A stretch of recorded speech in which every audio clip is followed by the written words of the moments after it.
Hi everyone. Today we are going to discuss Shakespeare's the very famous sonnet number 116. Like other sonnets, this sonnet too is dedicated to his friend, the Earl of Southampton, where he talks about his love. He says, some critics also say that this sonnet is also dedicated to the dark lady which he was in deep love with. Sonnet is basically a love poem, and it is always dedicated to some dear and near one. And in this sonnet he talks about what is true love. What is the constancy of love, and it does not fade out with the time passes. The sonnets here starts. Shakespearean sonnets are basically divided into 3 quatrains followed by a heroic couplet. In first 4 lines he says what love is not, and then he answers himself in the next quatrain what love actually is. He says, let me not to the marriage of true minds admit impediments. Let me not to the marriage of true minds. Means I do not accept any kind of hindrances in the union of two true lovers. Lovers, those who love each other in the utmost possible way. Their love is pious, chaste, and pure, platonic. It doesn't accept their physical existence, it is more than that. Which love is not love which alters when it alteration finds. The pure love, the true love does not change if it finds the room to change. It doesn't change with the time. It doesn't bend with something that it finds that he can bend with. Or bends with the remover to remove, and it also does not bend with the remover. Means it doesn't change. It does not deviate from its main course. He says, and then this is the second quatrain here starts. Oh no, it is never fixed Mars.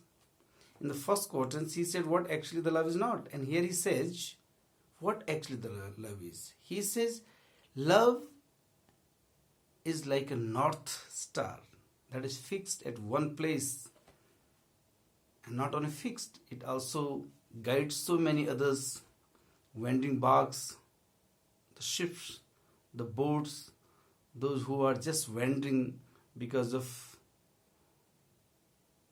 not knowing the right path while crossing the ocean, crossing the sea. He says love is basically, the true love is basically a guiding force that guides the people who are deviating, those who are in search of the right path. So love does that work. The true love does that work, that it shows you the right path to the astray people, that looks on tempest and is never shaken.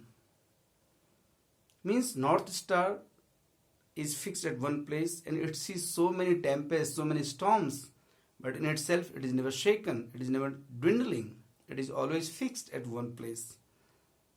He sees so many turbulences in his life, but it itself never loses its hope. It guides the people, it guides the society.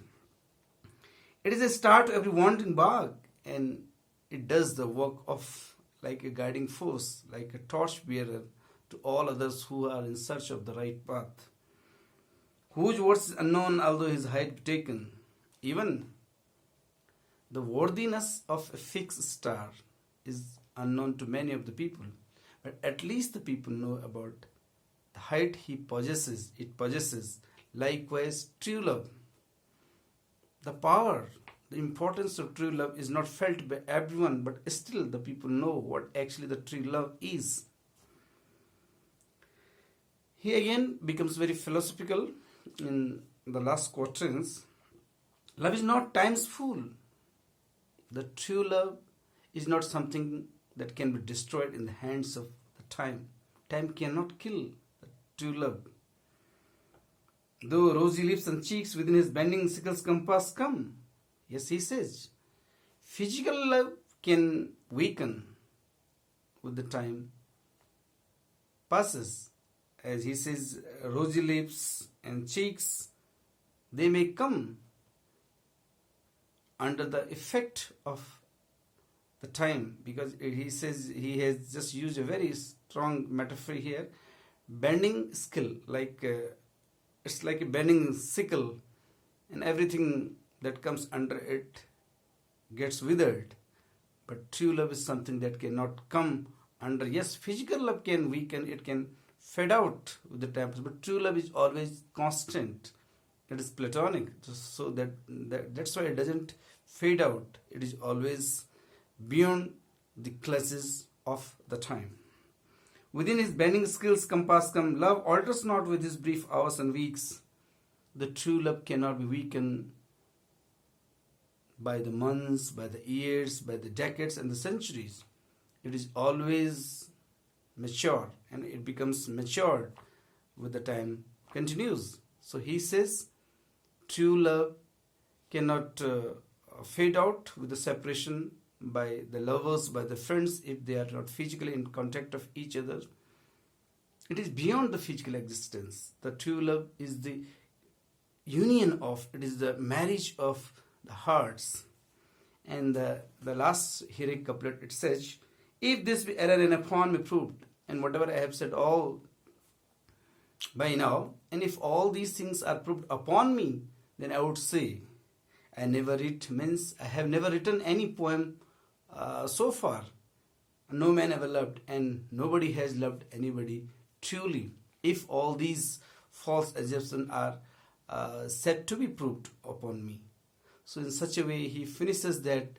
He says that true love is always beyond the sickle of the time, and true love always conquers the time. It cannot fade away with the time passes. So true love has a power to remain constant, to remain everlasting, and to remain perpetual in all the conditions, because it does not fade out with the time passes, and nothing can change it in no way. Thank you.